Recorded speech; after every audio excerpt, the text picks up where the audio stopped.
O nosso mundo, apesar de ser chamado de Terra, tem sua superfície quase inteiramente coberta por água. Com muita frequência acabamos perdendo a noção da imensa quantidade de objetos, navios e até mesmo cidades que se encontram hoje em dia no fundo dos mares e oceanos. No vídeo de hoje você vai conhecer um pouco mais sobre este assunto. Conheça agora as 5 coisas inacreditáveis encontradas debaixo d'água.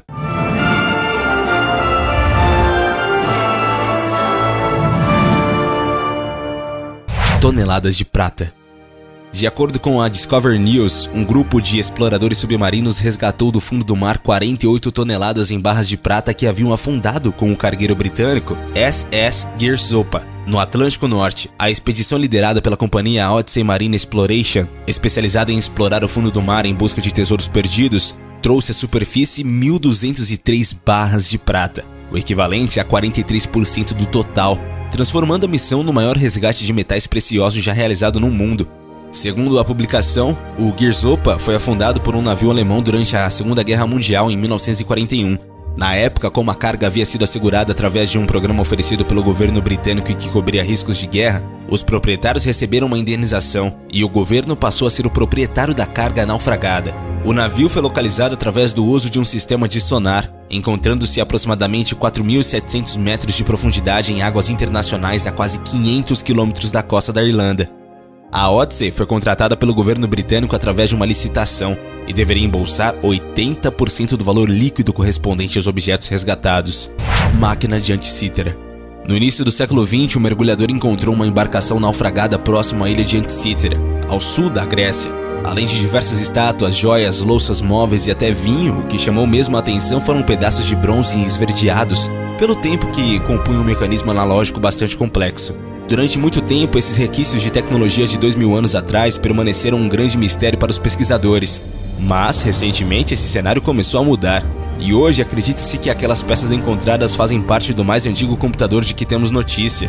Batizado de máquina de Anticythera, o mecanismo ficava protegido por uma armação de madeira no tamanho de uma caixa de sapato, com um disco na parte de frente e um conjunto complexo de pelo menos 30 engrenagens de bronze em seu interior. Em entrevista, o historiador da Universidade de Yale, Derek Price, concluiu com seus estudos que o dispositivo era nada menos do que um computador analógico capaz de prever a posição do Sol e da Lua em uma data específica.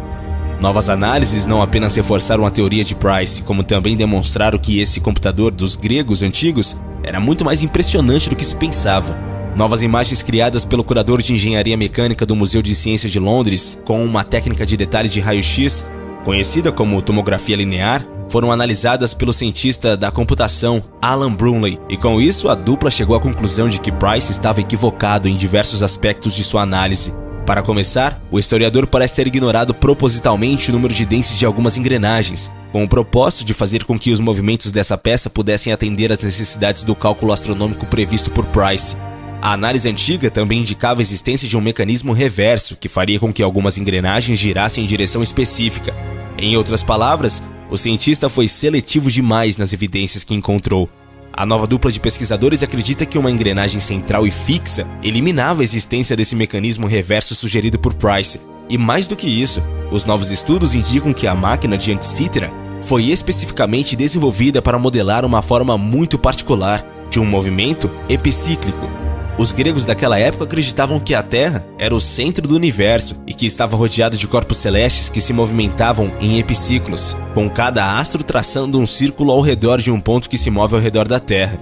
O que Wright e Bromley descobriram é que a máquina seria capaz de reproduzir os movimentos do Sol e da Lua de maneira muito precisa, usando um modelo epicíclico concebido por Hiparco, astrônomo nascido em 190 a.C. em Alexandria. Mas não é só. O equipamento também calculava a trajetória dos planetas Mercúrio e Vênus, com base em outro modelo epicíclico, desta vez construído por Aplônio de Pérgamo. Com tão poucas peças disponíveis, os pesquisadores precisam inevitavelmente recorrer à técnica de suposição, mas sempre com uma base científica. Apesar de o funcionamento do dispositivo não fazer muito sentido para a época, é provável que ele tivesse mais camadas, que auxiliassem então no cálculo da trajetória dos planetas Marte, Júpiter e Saturno, já conhecidos naquele período. Todos os indícios levam a crer que esse computador analógico era capaz de calcular, com um grau de precisão muito respeitável, a posição de diversos corpos celestiais em uma data definida pelo usuário da máquina, E para isso, era usado um ponteiro de bronze dentro de um disco, com as constelações do zodíaco ao redor dele. E com base em sua pesquisa, Wright conseguiu recriar em laboratório o que ele acreditava ser uma réplica de máquina de Antícera. A reconstrução do dispositivo rendeu um artigo, e a peça ficou exposta em um museu de Atenas. Mesmo assim, não é possível saber se a máquina construída por Wright reflete com fidelidade o funcionamento do objeto original. Tampouco se a função era realmente essa, apesar de Wright estar muito convencido da explicação que descobriu com a ajuda de Bromley. A cidade perdida de Alexandria. A capital do Egito Ptolomaico, fruto da conquista de Alexandre o Grande, se encontra hoje no fundo do Mediterrâneo. Considerada como uma das mais belas e importantes cidades da Antiguidade Tardia, Alexandria foi afundada há cerca de 1,6 mil anos depois de um grande terremoto. Apenas em 1998, uma expedição arqueológica começou a desenterrar a cidade de Cleópatra, descobrindo alguns dos registros históricos mais importantes. Estátuas, esfinges, colunas, templos e fundações, todas essas coisas levaram a costa da Alexandria moderna a ser considerada um dos sítios arqueológicos mais importantes do mundo. O Cristo do Abismo. O Cristo do Abismo é uma imensa escultura de Jesus, feita em bronze, que foi submergida no mar de São Frutuoso, uma pequena região do Mediterrâneo entre Camogli e Portofino, na Itália.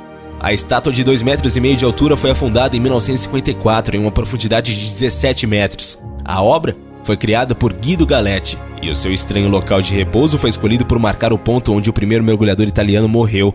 Ela mostra um Jesus em uma expressão de paz e conforto, olhando em direção aos céus. A cidade submersa de Olos. Creta é atualmente a maior ilha da costa da Grécia. Apesar de seu tamanho considerável, ela era ainda a maior durante a Antiguidade. Berço da primeira civilização grega durante a era palaciana e minoica, Creta possui algumas das ruínas mais antigas do Ocidente, e muitas delas se encontram completamente submersas. Olos é a mais famosa e a mais visitada dessas estruturas também. Originalmente uma cidade-estado de 40 mil habitantes com um grande poderio naval e econômico, a polis tinha um enorme defeito estrutural, pois foi construída em cima de um terreno arenoso, sujeito a erosão marítima e terremotos frequentes. Mesmo depois de afundada, ainda é possível enxergar o topo das casas e algumas colunas intactas quando a maré baixa chega na Baía de Poros. Mas e você? Já tinha ouvido falar sobre essas coisas encontradas debaixo d'água? Deixe pra gente a sua opinião aí nos comentários. Valeu e até a próxima, galera aqui do Universo Curioso.